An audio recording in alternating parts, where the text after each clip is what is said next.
inside the deadly outbreak as the panic spreads across the ocean.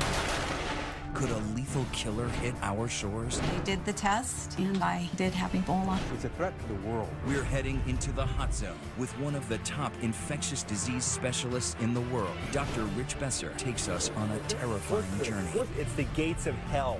Don't touch me. And comes face to face with the disease that shows no mercy. To protect the U.S. is to stop the outbreak. This is the only way to keep entire nations from being reduced to ashes. This deadly virus spreads across borders. Find out how bushmeat from markets in Africa end up smuggled into the United States and can pose a hidden threat here at home. Where did it come from? Why is it spreading? Can anyone stop it? And is there a cure? Ebola, inside the deadly outbreak. Somewhere on the other side of the planet, in a hidden corner of a tropical rainforest, a new virus is surely incubating. A pathological killer that could unleash a deadly plague at any time. ABC's chief medical correspondent, Dr. Rich Besser, takes us on a harrowing journey to the heart of darkness. I'm crawling through the dense jungles of Cameroon with a man we call the virus hunter. He's in a race to stop a virus before it can infect human beings. What our work is focused on is understanding what's out there that could potentially harm us as a species. If you think this has nothing to do with you, think again. Inside the bush, animals hold the potential for worldwide danger. These paths are not just local roads, they are a virus's highway. When you see a logging road, what do you think about? I think about the potential for both animals as well as humans with new viruses to get to cities where you have planes, cities where you have boats. So things that happen in Central Africa don't stay in Central Africa. You got it. The bridge from animal to human? It's believed that fruit bats are the main reservoir of Ebola, carriers who don't get ill, but spread the disease to other wild animals. And then to humans, through bushmeat. Raw meat from apes, monkeys, and others killed for food, and who may carry the virus with them. But this meat doesn't always stay in the bush. Poachers sell it on the black market, and it's smuggled around the world, sold to immigrants longing for a taste of home. A few years ago, ABC News correspondent Dan Harris found what seemed to be black market bushmeat in this New York supermarket. How much is soda? It's a pound, $20 a pound. $20 a pound, that's too much, man. Yeah, man. I mean, so this seems to indicate that this stuff is not hard to get. We know that it's readily available not just in Queens, but also in parts of Washington, D.C., parts of Minneapolis, St. Paul, other centers around the country. And it's because people have a passion for bushmeat. They want that taste from home. This African immigrant, a mother of 10 named Mamie Monet, was sentenced to 3 years probation for importing crates of monkey meat, which she has said her community consumes to celebrate religious holidays. Are you guys selling bushmeat out of here? No. No? No, bushmeat, no. Fish, dried fish, snails, bushmeat. We had an investigator with a hidden camera come in here, and he found what he said was cane rat from Africa. No. So nothing whatsoever. Bushmeat. Yep. Okay. And you're the owner, you say? The CDC says they're concerned. Experts say that meat like this could potentially be teeming with Ebola, or worse, undiscovered viruses carrying unknown threats. That's why Dr. Nathan Wolf's research is critical, searching an animal's blood for tiny microbes, diseases that could grow into lethal pathogens. It's not alarmist, it's happening. The deadly swine flu that killed 18,000 worldwide jumped to humans from pigs, HIV from a monkey, and now Ebola. Ebola is now an epidemic of the likes that we have not seen before. It's spiraling out of control. It is getting worse. It's spreading faster and exponentially.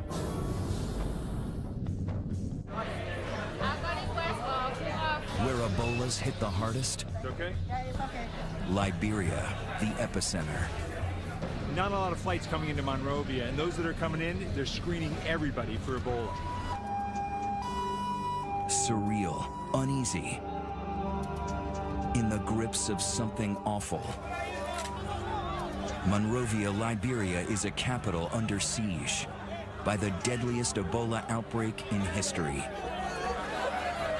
Doctors and relief workers suited up like spacemen make their way through the streets in a race to contain the virus that so far they've been unable to stop. What government wants to do is to find out who are those that are sick so we can treat them. So they basically are checking who can come in and out of West Point. Only people with aid supplies and medical staff can go in and out, and soldiers.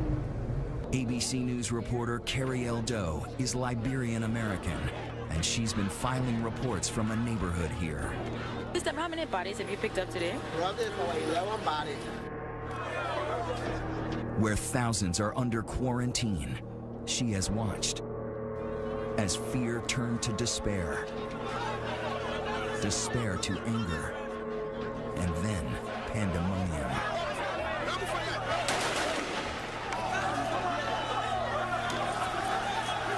There's been looting and rioting.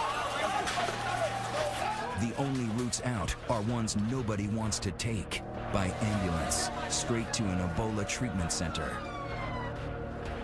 or in a body bag.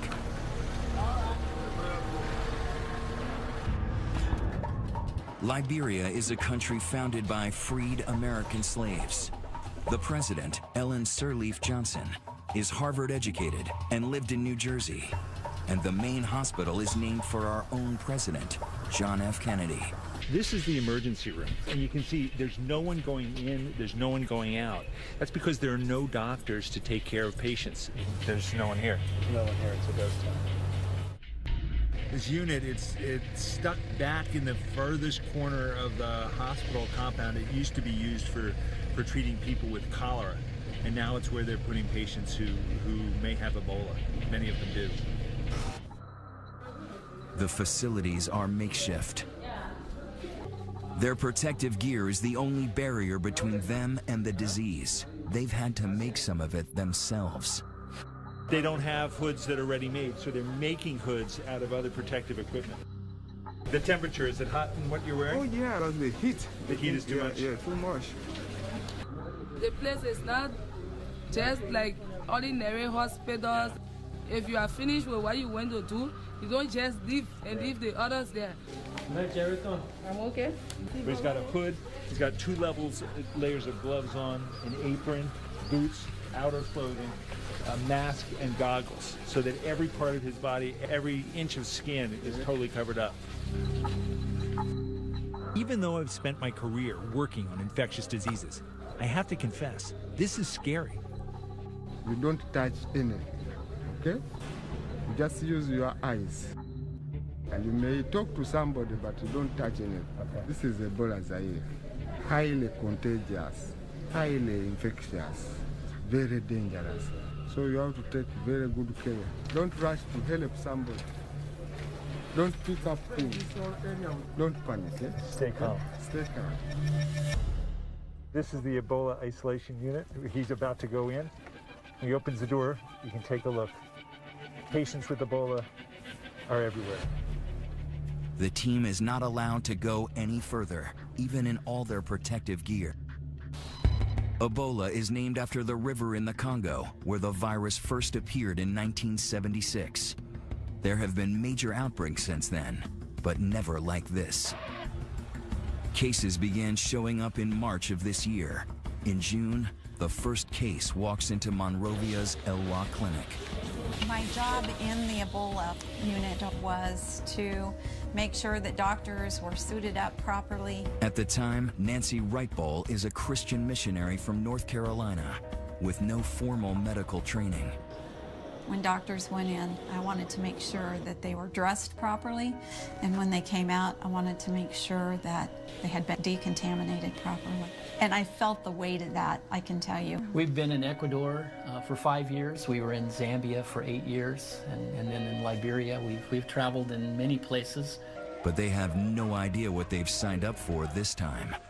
As the death toll mounts, Liberian health workers start to fall ill. I had a co-worker who ended up having Ebola and died. And I had trained him for 3 nights. By midsummer, one by one, 8 organizations make the wrenching decision to pull out of Liberia. But the Wright Bulls stay.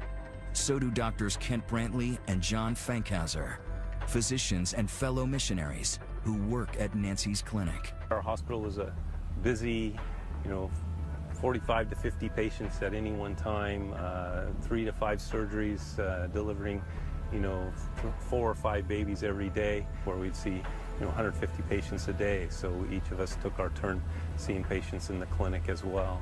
So it was very busy, very full, very clinical. They don't realize they are in the midst of the worst Ebola outbreak in history. The problem? This outbreak has come to such a densely populated place.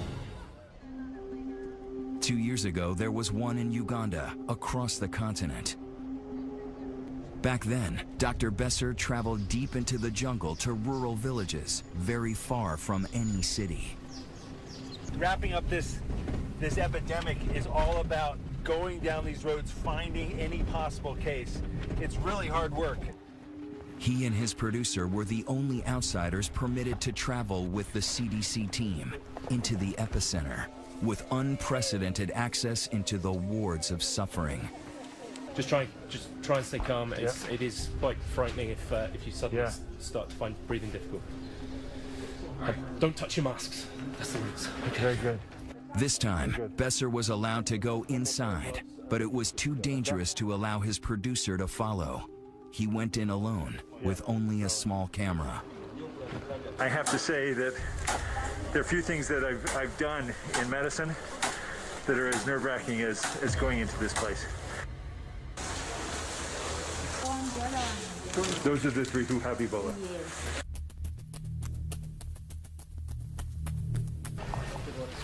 I'm doused with bleach again and again. It's hot in there. This outbreak was ultimately brought under control. Its isolation made it more possible to contain. But Ebola didn't go away. It may have been as early as December that this latest strain came out of the jungles in Guinea, along the open borders of 3 countries. And when it hit Liberia's biggest city, it exploded with a vengeance. Ebola travels through contact with bodily fluids, blood, diarrhea, vomit. And this is what makes this outbreak so dangerous. In an urban area with people packed on top of each other, Ebola has been almost impossible to stop. This is not just a threat to Liberia. This is not just a threat to West Africa or Africa. It's a threat to the world. If we don't turn it around, for every day it continues to spread, there's more and more risk of spread to other countries in Africa, other countries around the world. There is no way we can seal off and isolate a country, even if we wanted to.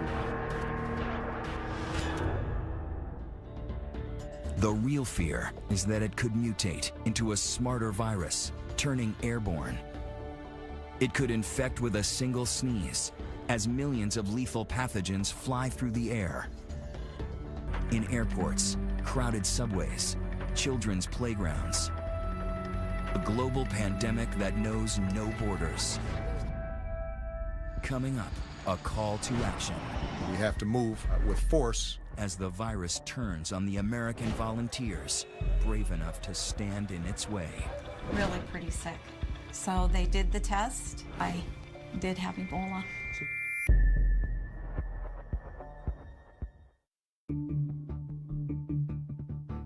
We have to act fast. We have to move with force. President Obama now sounding the alarm.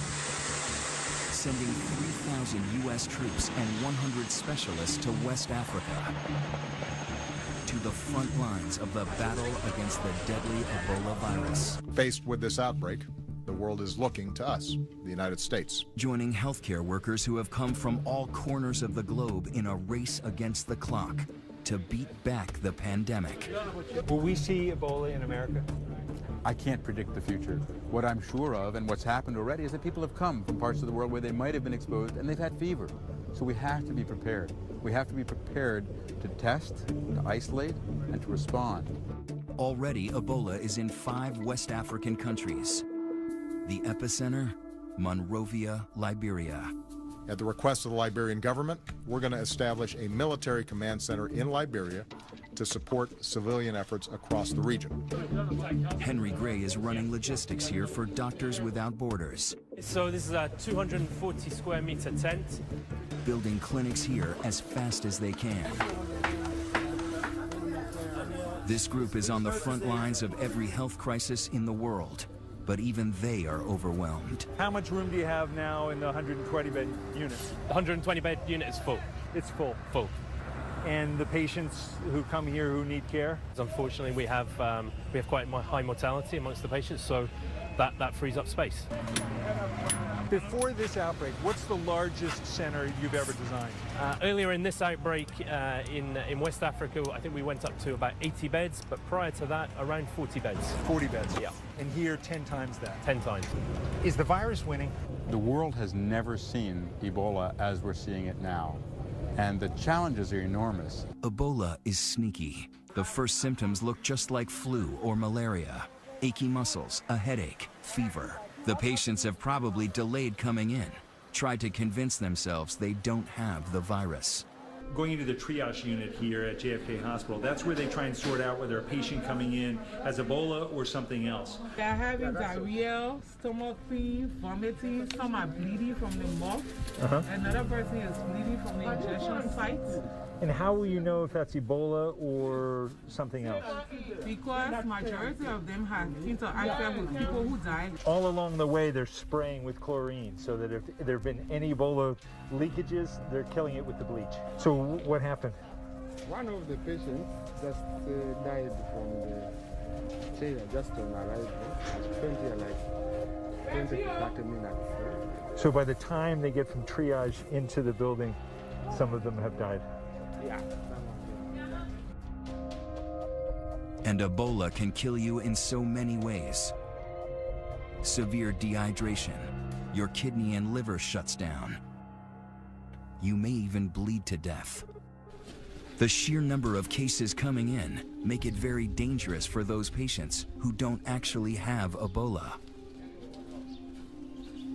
They're sitting near the patients who are sick. Is that a problem? Well, once they bring somebody who doesn't have an infection in here, then they have exposed that person. But we take so many precautions inside there. Yeah, but for the patients who come in, if he didn't have Ebola before, he may have it now. Yeah, the risk is high. We are spraying all the time, and we limit movement. We don't have enough space where to put this. Yeah. That's why there's too many patients. Yeah. You need more space, more treatment facilities. We need more beds.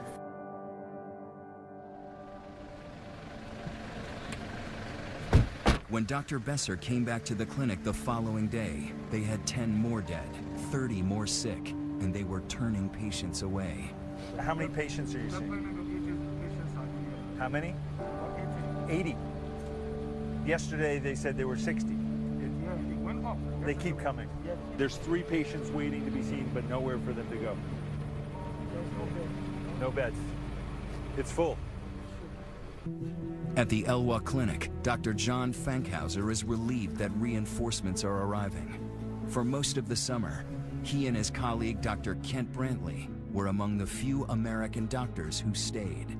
Kent Brantley, he's a family physician, much like me. Kent was drawn to the Ebola work, and when Samaritan's Purse offered to run the newer Ebola unit, they named Kent as the medical director. By midsummer, his fellow evangelical missionary Nancy Wrightball had gone from hospital administrator to decontaminator. When Ebola hit, Nancy stepped into the position of not only our head hygienist, but also training the other hygienists that were coming alongside. And so she had a position that was never inside the unit. When we got suited up, she would make sure that we were suited up appropriately and not an inch of skin was showing.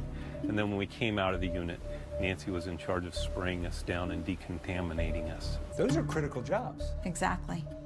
Very critical. She understood the risks, but even that didn't protect her. One hot day in July, Nancy Wrightball started to feel ill. I first knew Nancy was sick on her birthday. I was running fever. I had had malaria once in this past year, and it was just the same symptoms. Dr. Brantley was also sick, and so Dr. Fankhauser took on a job he never thought he'd have, caring for his friends.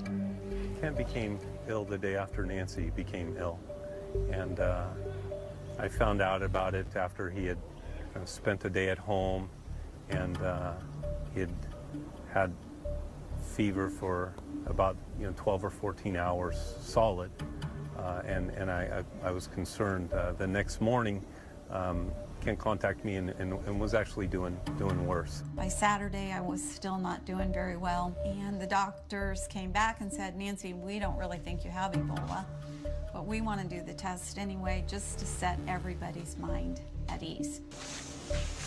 It seemed almost impossible with how cautious both of them were. We were really trying to convince ourselves that this was some other form of illness, maybe dengue fever or some other type of illness that would be mosquito-borne or could have infected him and caused similar symptoms. And still ahead, an experience that becomes all too real for American caregivers working here. It was a fire straight from the pit of hell. They weren't sure I would even make it to the U.S. And then, is there a cure? Ebola inside the deadly outbreak.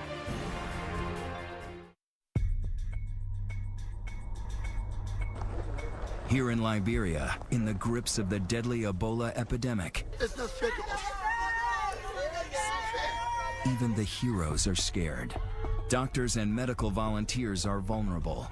In some outbreaks, they account for a quarter of all Ebola deaths. We closed off our program in April of this year. It just wasn't safe. We didn't think that we had the necessary precautions to do it safely. American doctor James Sirleaf is the son of Liberian President Ellen Johnson Sirleaf. He left his practice in Georgia to help with the crisis, only to find panic and chaos. The NGO community has mostly left. Yeah. We had to pull our physicians. We can't risk. These people are not Ebola trained doctors. It's just not safe to have them here. While others pulled out, many of those who stayed were missionaries. And by early August, Americans Dr. Kent Brantley and Nancy Wrightball had serious symptoms. How do you tell the love of your life that they've contracted a deadly disease and that there's, a chance, a great chance that she might not survive? It fell to Nancy's husband David to deliver the diagnosis.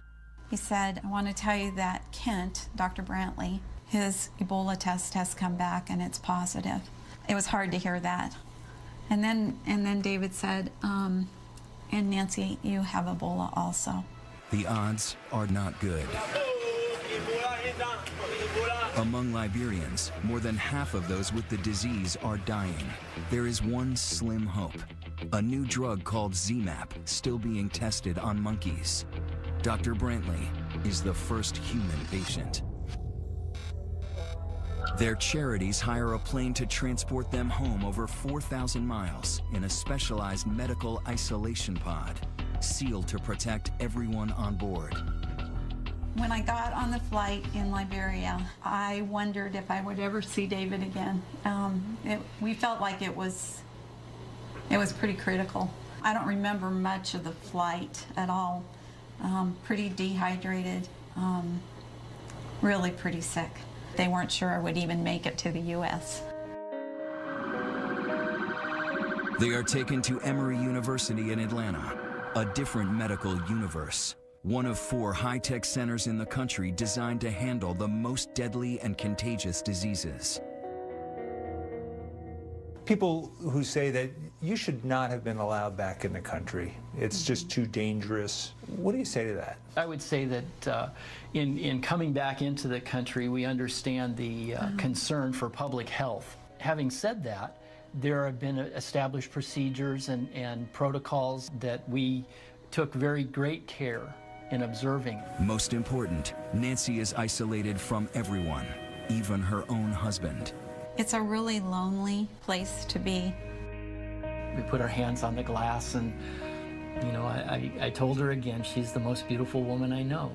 It is her family and faith that got her through. I think one of the scripture, it's a psalm that so many people know, that the Lord is my shepherd. And yea, though I walk through the valley of the shadow of death, I will fear no evil. Some Americans say that you had no business being over there. It's too risky.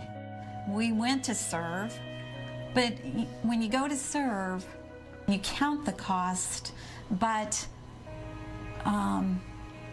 you lay it down. You lay down those fears, you lay down what you think might happen. Then, finally, the news that both the Wright Balls and Kent Brantley have been praying for. They are virus-free. Today is a miraculous day. I'm thrilled to be alive, to be well, and to be reunited with my family.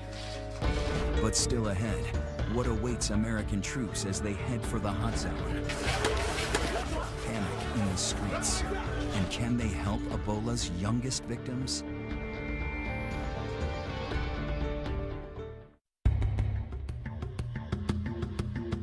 It looks like a war zone. The West Point slum in Monrovia, Liberia. Population over 50,000. By now, the Ebola virus, on the move since December, has killed over 2,000 people in West Africa. And now 3,000 American troops are preparing to deploy there. So this is an epidemic that is not just a threat to regional security, it's a potential threat to global security. If these countries break down, if their economies break down, if people panic. It's already happened. In Monrovia, Liberia, the epicenter of the crisis, West Point became a flashpoint. The panic started in mid-August when the government set up an Ebola holding center there. They quickly filled up with people like Finda. The other adults in her family are dead, so she has 6 kids with her, and her nephew Sa is sick.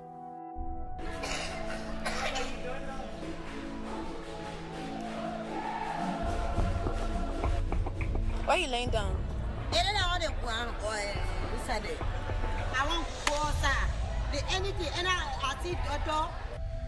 Her young sister, another nephew, and her own 2 boys aren't ill, but they all wait with Sa, amid other patients who may have Ebola.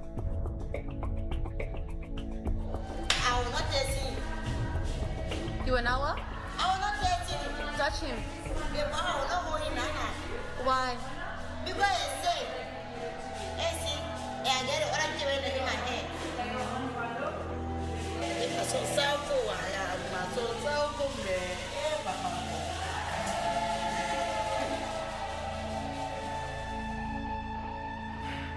Her stay here is short-lived. Residents are furious that patients with Ebola are in the neighborhood, so they ransack the center, looting infected medical supplies.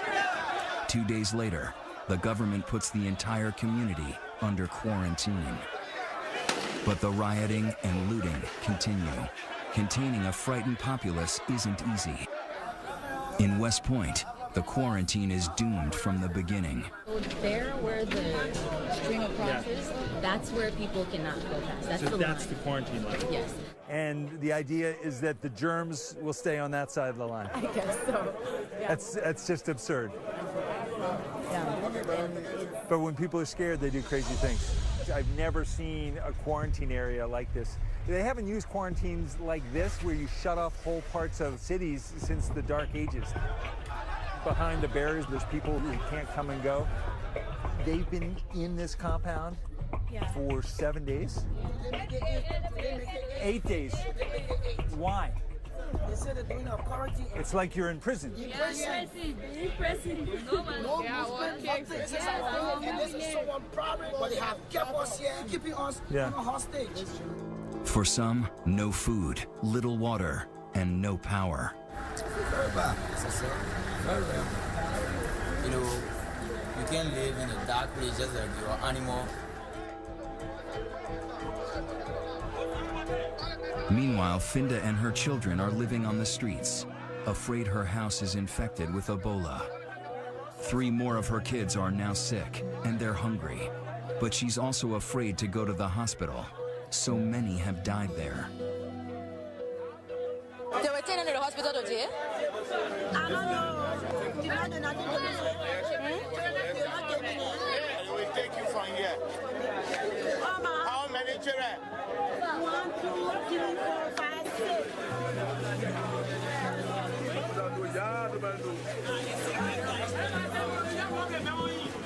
Like it or not, like so many others, she is forced to go. But it's too late. Little Sa dies in the hospital.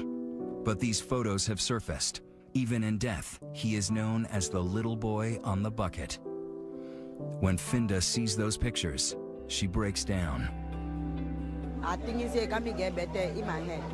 Because I just play for my children and Ali, the other baby people that die in my head. They my children and get so far to be my hair. I can't be happy. But say I get this out. Anything I live will go up.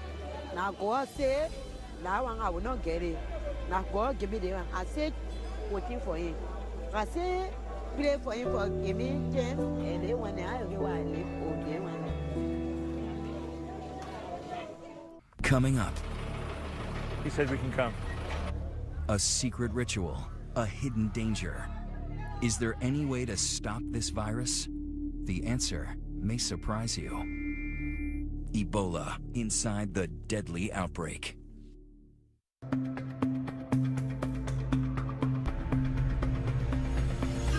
I never thought I'd be in pursuit of death. We're chasing one of the burial teams that's been put in place to properly dispose of people who die from Ebola. But in Monrovia, Liberia, Ebola is spreading uncontrollably. One of the main ways Ebola is spreading in West Africa is through burial practices, the ritual cleaning, the other things that are done around burial. If they can't change that, the feeling is there's no way to control Ebola in West Africa. Officials are on the hunt to find these bodies, test, and burn them before more people get sick. At JFK Hospital, the dead are taken out through the back door. We can come to this side. Yes? We're beckoned in by part of the burial team. He said we can come. Don't touch anything. Don't touch anything.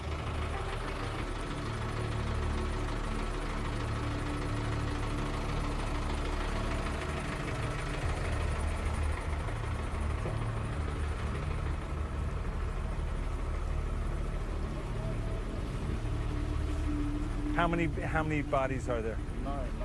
9? They've already collected 9 people who've died from Ebola. How many more will there be today? 5 more. 5 more to be collected. Oh my God. It's the first time here in Liberia that I've really been scared.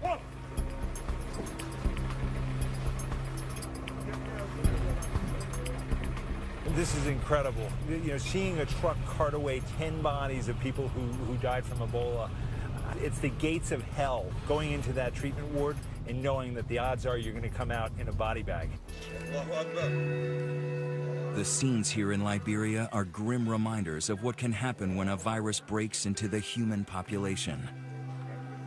We are all social creatures, care for our sick, wash and bury our dead. And that is, in the end, what makes human beings so vulnerable to Ebola. It's why one of the biggest problems here in Monrovia are burials. Bodies may be covered with viral particles that can infect any who touch them. Funerals are a common source of Ebola's spread.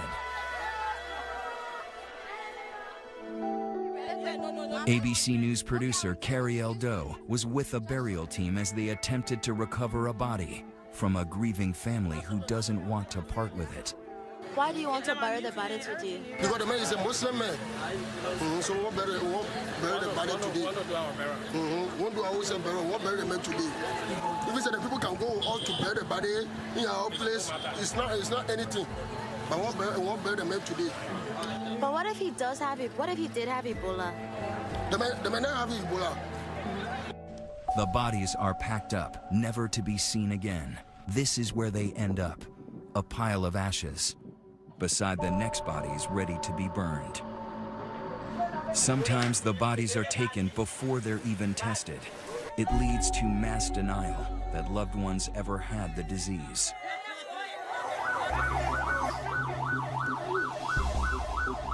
Families so desperate to bury their own that we catch a secret one about to take place to avoid the government carting the body away. Where were you all taking the body? The boys were caught by vigilant neighbors, disgusted that they might spread the disease in the neighborhood, an unforgivable crime. That thing is very, very terrible. For you sitting in a car without body, it's terrible. They brought all the Ebola for us out. They put in the community straight away, y'all. Precisely what these body collectors are trying to avoid. We're following this blue truck. It's got the head of the burial team. He got word that in one house in this village, 5 people died from Ebola. It's a race against time. Every second those bodies linger, the greater the chance of someone else getting infected. The community here says that the 2 people in this house did not die from Ebola, so they're not letting the burial team in. The Elwa. How many bodies are at Elwa? 8 there. Yes. The burial team is pulling out. They're going to the next hospital where there are many bodies, many people who have died from Ebola. A grim task with no end in sight, no shortage of bodies. When we come back, can the virus come to our shores?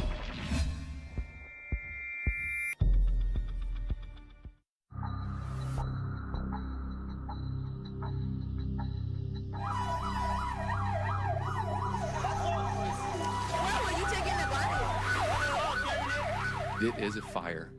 It is a fire straight from the pit of hell. We cannot fool ourselves in thinking that the vast moat of the Atlantic Ocean will protect us from the flames of this fire. An impassioned warning from a man who knows Ebola's wrath all too well.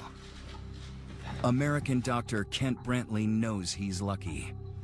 The medicine he took is not a definitive cure for Ebola. Others who were treated with it have died. And as the U.S. puts boots on the ground in West Africa, cases there double every 3 weeks. An already very weak public health system is near collapse in these countries. Patients are being turned away, and people are literally dying in the streets. And it's a struggle to keep infected patients quarantined. This video captures hospital workers trying to subdue a man who ran away from the Ebola ward. Even one case undetected can wreak havoc. A few weeks ago, a Nigerian diplomat with Ebola slipped out of his quarantine and fled to the global oil hub of Port Harcourt, where hundreds of workers from all over the world live. He was secretly treated by a local doctor in a hotel room. That doctor died of Ebola, but not before treating dozens of patients that could have infected others. Now, more than 200 people are being monitored for the virus, leaving all of Nigeria at risk. This matters big, not just for Americans, for everyone in the world. This is an unprecedented health threat, and if we don't stop it here, we're going to be dealing with it for years around the world. As the world focuses on containing Ebola, there is hope that it can finally be stopped. Scientists are right now racing to develop a cure. The NIH is testing a new vaccine, while Japanese researchers say they've developed a method to detect Ebola in just 30 minutes.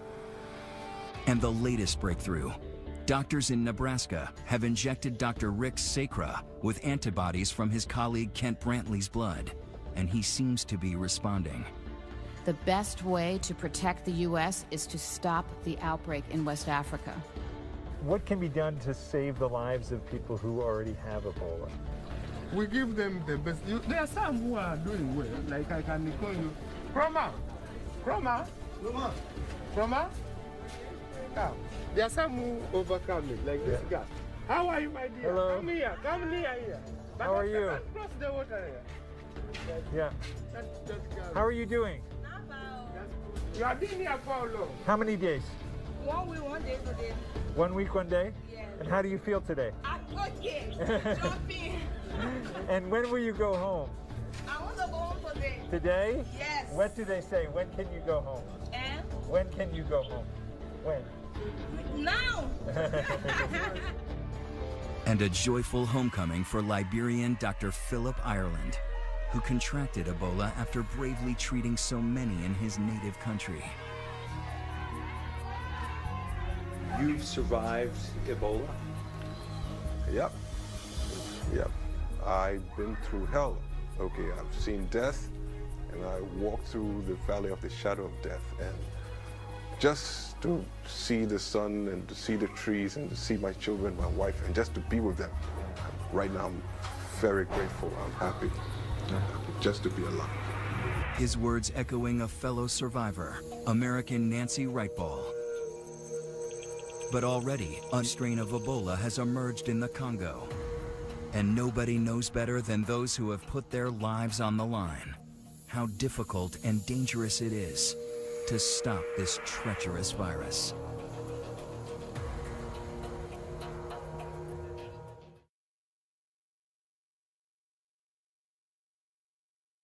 Because people have a passion for bushmeat. They want that taste from home. This African immigrant, a mother of 10 named Mamie Manet, was sentenced to 3 years probation for importing crates of monkey meat, which she has said her community consumes to celebrate religious holidays. Are you guys selling bushmeat out of here? No. No? No, bushmeat, no. Fish, dried fish, snails, bushmeat. We had an investigator with a hidden camera come in here, and he found what he said was cane rat from Africa. So nothing whatsoever. Bushmeat. Okay. Now, and you're the owner, you say? The CDC says they're concerned. Experts say that meat like this could potentially be teeming with Ebola, or worse, undiscovered viruses carrying unknown threats. That's why Dr. Nathan Wolf's research is critical, searching an animal's blood for tiny microbes, diseases that could grow into lethal pathogens. It's not alarmist, it's happening. The deadliest animal to human? It's believed that fruit bats are the main reservoir of Ebola, carriers who don't get ill, but spread the disease to other wild animals. And then to humans, through bushmeat. Raw meat from apes, monkeys, and others killed for food, and who may carry the virus with them. But this meat doesn't always stay in the bush. Poachers sell it on the black market, and it's smuggled around the world, sold to immigrants longing for a taste of home. A few years ago, ABC News correspondent Dan Harris found what seemed to be black market bushmeat in this New York supermarket. How much you sell that one? It's a pound, $20 a pound. $20 a pound, that's too much, man. Yeah, man. I mean, so this seems to indicate that this stuff is not hard to get. We know that it's readily available not just in Queens, but also in parts of Washington, D.C., parts of Minneapolis, St. Paul, other centers around the country. And it's swine flu that killed 18,000 worldwide jumped to humans from pigs, HIV from a monkey, and now Ebola. Ebola is now an epidemic of the likes that we have not seen before. It's spiraling out of control. It is getting worse. It's spreading faster and exponentially.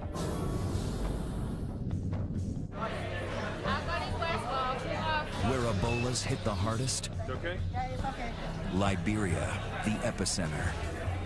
Not a lot of flights coming into Monrovia, and those that are coming in, they're screening everybody for Ebola.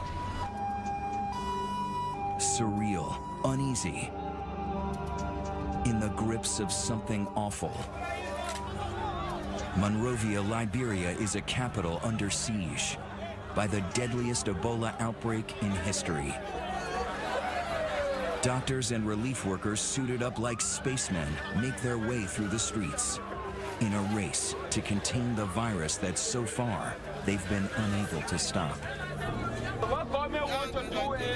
Is surely incubating a pathological killer that could unleash a deadly plague at any time. ABC's chief medical correspondent, Dr. Rich Besser, takes us on a harrowing journey to the heart of darkness. I'm crawling through the dense jungles of Cameroon with a man we call the virus hunter. He's in a race to stop a virus before it can infect human beings. What our work is focused on is understanding what's out there that could potentially harm us as a species. If you think this has nothing to do with you, think again. Inside the bush, animals hold the potential for worldwide danger. These paths are not just local roads, they are a virus's highway. When you see a logging road, what do you think about? I think about the potential for both animals as well as humans with new viruses to get to cities. Cities where you have planes, cities where you have boats. So things that happen in Central Africa don't stay in Central Africa. You got it. The bridge from